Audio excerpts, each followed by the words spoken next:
Hello students, you are with Bindu Chaudhary and we are covering second chapter of our past part third. The name of the chapter is From Trade to Territory, the company establishes power. Today we are covering the last chapter reading portion, part 5th. But before covering this part 5th, let's recall the previous one. What's happened?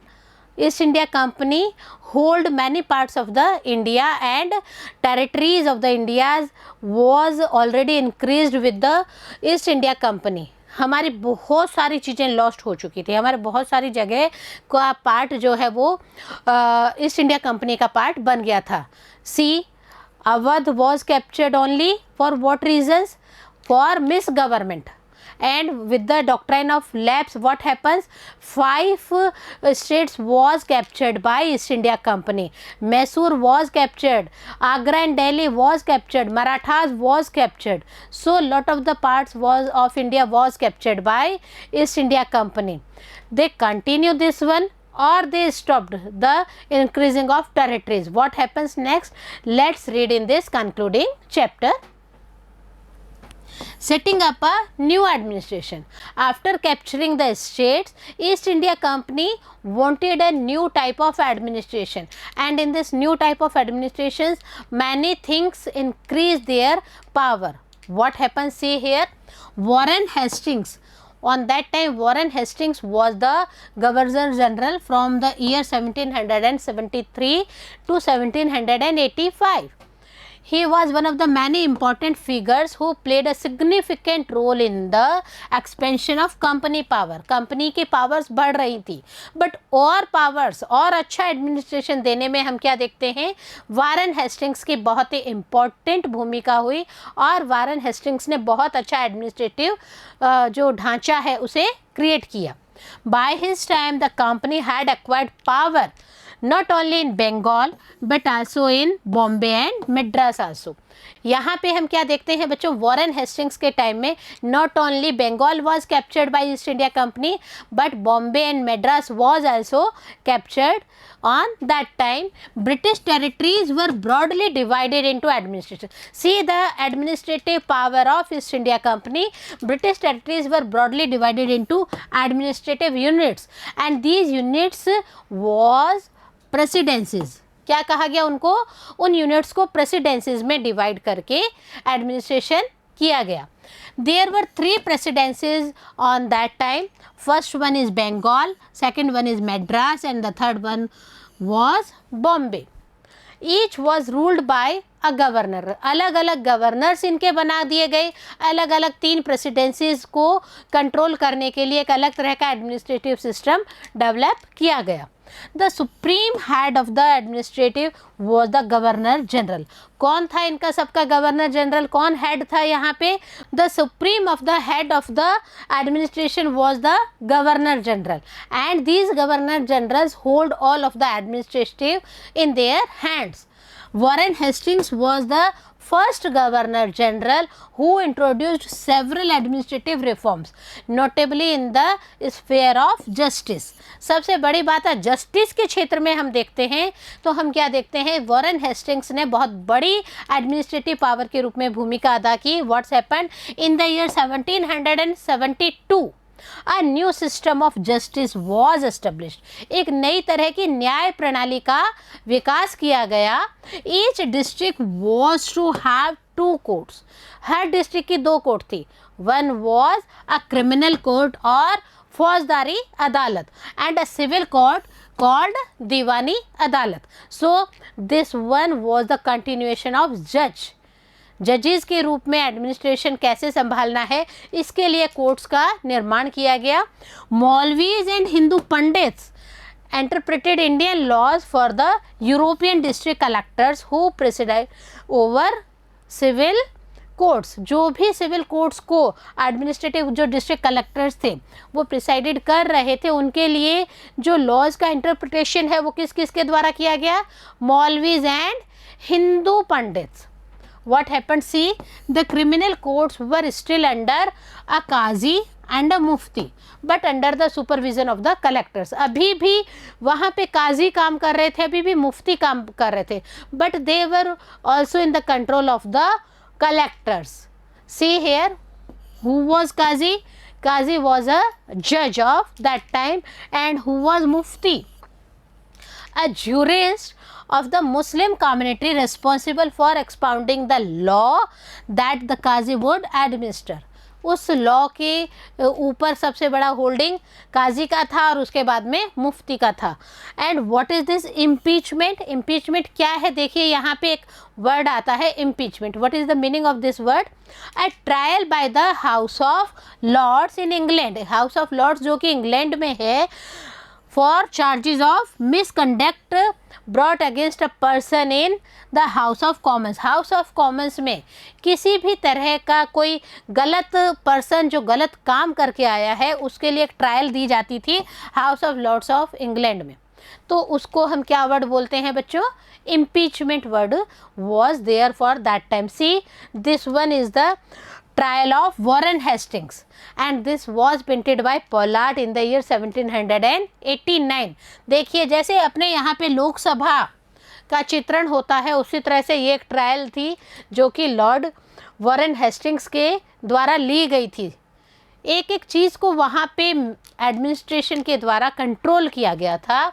A major problem was that the Brahmin pandits. अब हुआ क्या? काजी वहाँ पे काम करेंगे तो ब्राह्मण pandits क्या कर रहे हैं? Let's see here. Brahmin pandits gave different interpretations of local laws based on different schools of the Dharmashastra. हमारे जो हिंदू धर्मशास्त्र थे उनके हिसाब से जो ब्राह्मण पंडित्स थे वो लॉ का एक अलग ही तरह का इंटरप्रिटेशन करते थे. कोई भी केस आता था उसके बारे में अपना अलग ही तरह का रवैया रखते थे. In the year 1775 11 pandits were asked to compile a digest of Hindu laws. अब हिंदुओं के कौन कौन से लॉज हैं उनको कंपाइल करने का काम किसको दिया गया? 11 हिंदू पंडित्स को दिया गया कि वो उस पूरे जो धर्मशास्त्र में चीज़ें लिखी गई है उसको कंपाइल करके हमें दे. Same here what happened?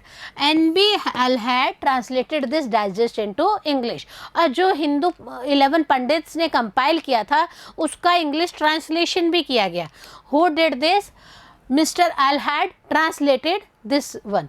And in the year 1778, a code of Muslim laws was also compiled for the benefit of European judges. European judges की हेल्प करने के लिए जो मुस्लिम लॉज थे उनको भी कंपाइल्ड करने का काम किया गया इन द ईयर 1778 में. तो हेयर व्हाट हैपेंड? हिंदूज़ ने अपने लॉज बताए उनको and Muslims also impose their laws और उनको कंपाइल्ड करके यूरोपियन जजेस को दिया गया ताकि जो भी काम चल रहा है वो सिस्टमेटिक वे से. Why? Because Europeans are holding in India और इंडिया है, इंडिया के पीपल्स हैं तो उनके लिए उनकी तरह के कुछ लॉज जो ऑलरेडी चल रहे थे उनको कंपाइल्ड करके यूरोपियन जजेस को दिया गया. Again this one is the important sentence. See here. Under the Regulating Act of 1773, a new Supreme Court was established while a Court of Appeal, the Sadar Nizamat अदालत was also set up at Calcutta. Calcutta में एक सदर निजामत अदालत तो बनाई गई, इसके अलावा सुप्रीम कोर्ट्स का भी निर्माण किया गया. कौन से एक्ट के तहत किया गया बच्चों? रेगुलेटिंग एक्ट ऑफ 1773 के अंडर में सुप्रीम कोर्ट का निर्माण किया गया. The principal figure in an Indian district was the collector. और यहाँ पे जो डिस्ट्रिक्ट का हेड है वो कौन बनाया गया? Collector was the head of the Indian districts. आज भी क्या हो रहा है बच्चों? हर डिस्ट्रिक्ट पे एक कलेक्टर है. So this policy was adopted from that time. As the title suggests, his main job was to collect revenue. As the name of the district head is collector, so what is the role of the collector? To collect revenue. Revenue को collect करना and taxes and maintain laws and order in his district with whom's help? With the help of the judges, with the help of the police officers and with the help of the darogas. Collector काम तो करते थे, revenues का collection का भी काम होता था, टैक्सेस का भी होता था, लॉ को भी मेंटेन करना था, बट इसके लिए भी अलग अलग उन्होंने सब डिवाइडेशन कर दिया था. Who help to control all over things? Judges, police officers and darogas helped the collector to control all over these things. His office, collector के ऑफिस को क्या कहा गया है बच्चों? The collectorate. Okay, the collectorate became the new centre of power and patronage that steadily replaced previous holders of authority.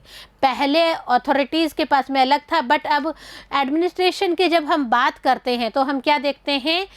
East India Company and the British rulers changes and they took the power to the collectorate. Again, for the purpose of the army, what East India Company did? क्या वैसे ही चलनी दी जैसे Mughal emperor के time चल रही थी, और they did some innovations for the army purpose also.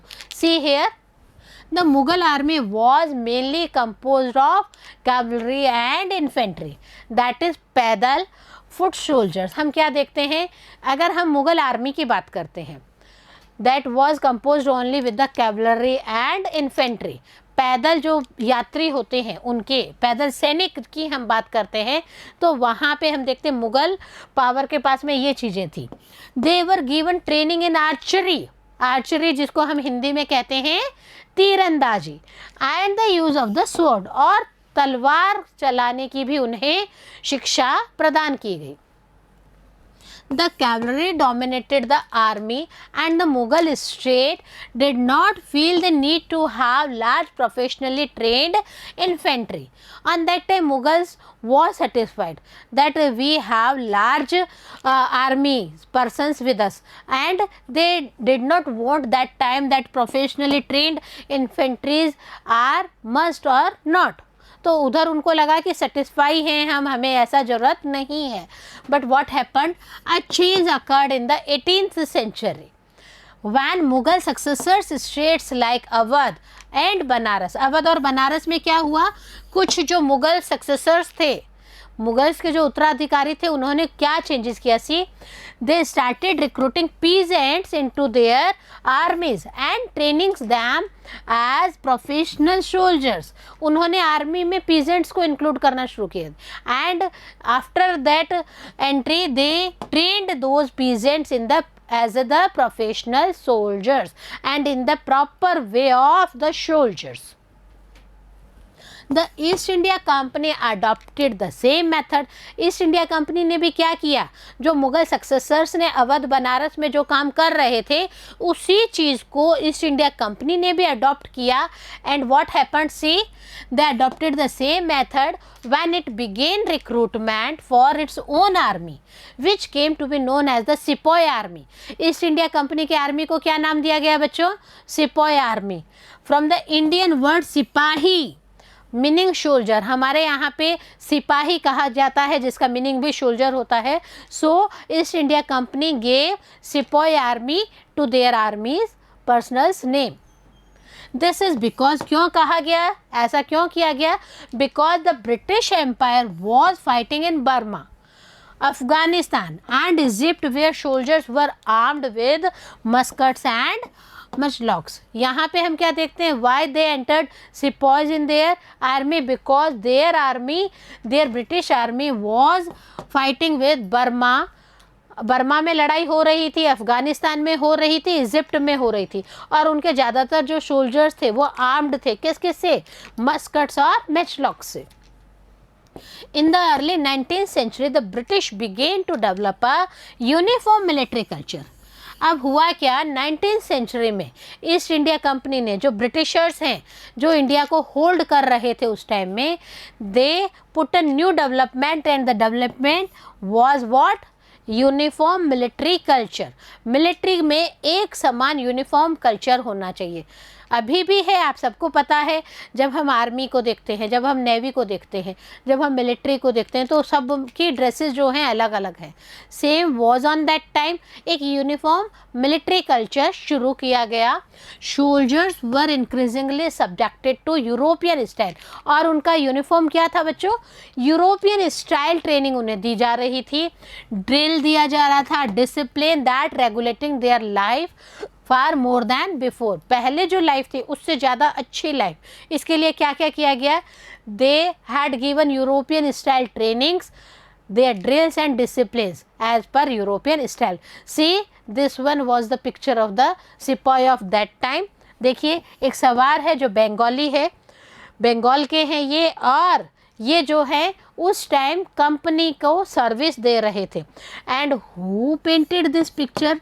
Don't know because unknowingly, but in the year 1780 this picture was painted. So many changes of dressing sense, many changes of drills and discipline was told to sepoys by the East India Company British rulers.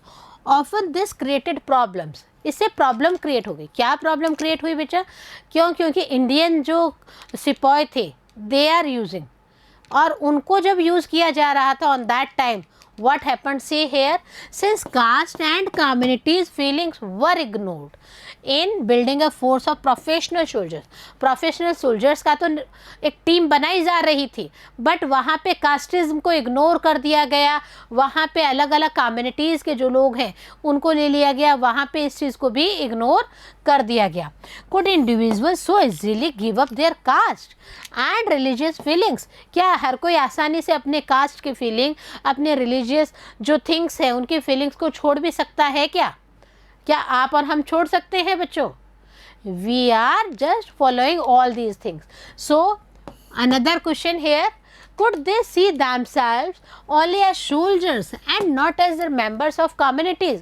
क्या वो पूरे time soldiers ही रहेंगे क्या? वो members of communities नहीं है क्या? So when they were the member of the communities, they have their caste, they have their religious issues also. What did the सिपाही फील? तो ऐसी कंडीशंस में सिपाही क्या फील कर रहे थे? How did they react to the changes in their lives and their identity? That is their sense of who they were. And this was the main confusion in the minds of the sepoys, because it's okay, they were the part of the soldiers, but what happened? They had many changes in their lives and in their identities, but the main thing is they were not in a position to destroy the concept of religion, to destroy the concept of communities in themselves. The revolt of 1857 gives us a glimpse into the world of the sepoys. और यहाँ पे हम देखते हैं जो 1857 वाली क्रांति हुई थी उसमें सिपाहीज की क्या भूमिका रही थी.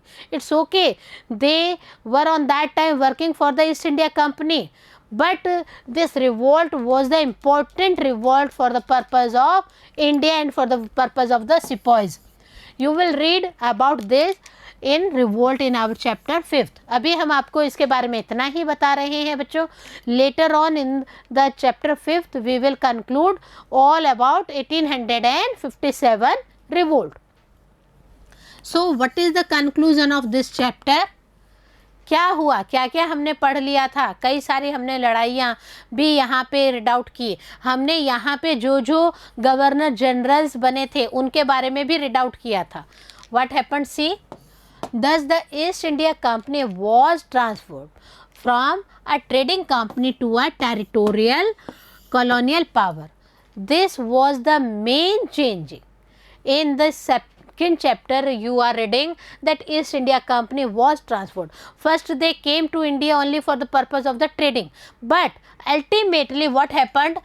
The company hold the territorial colonial powers also with them.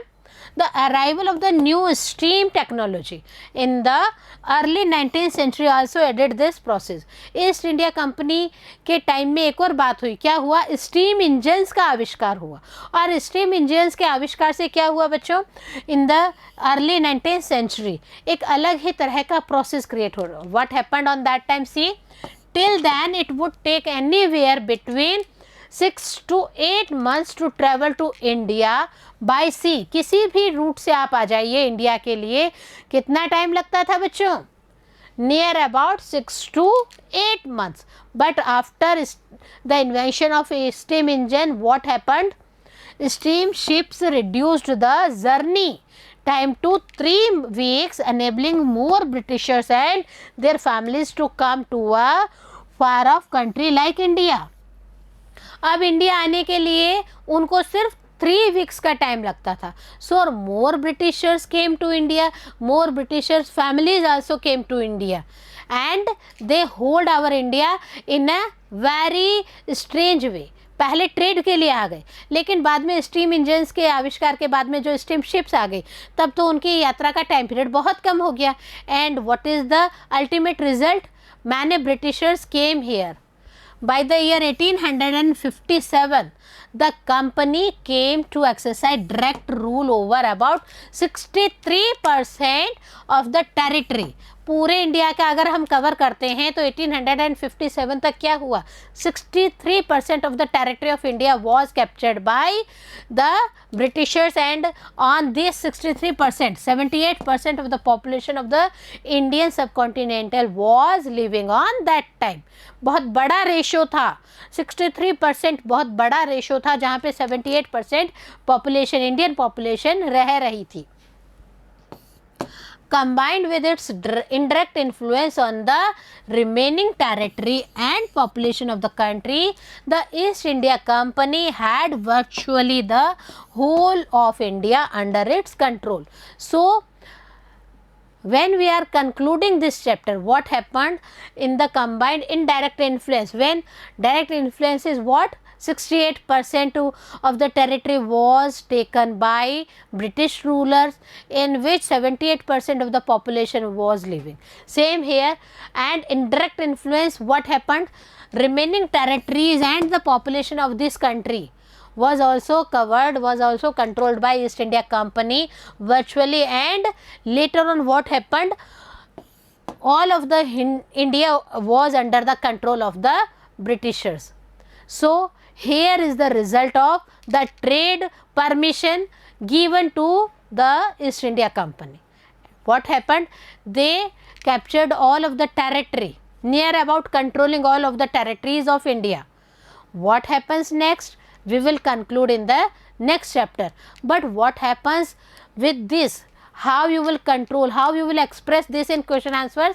Let's read it in the next part with the question answer session. Before this, later on you will enjoy again reading this part and conclude the question answer sessions with us. Have a nice day.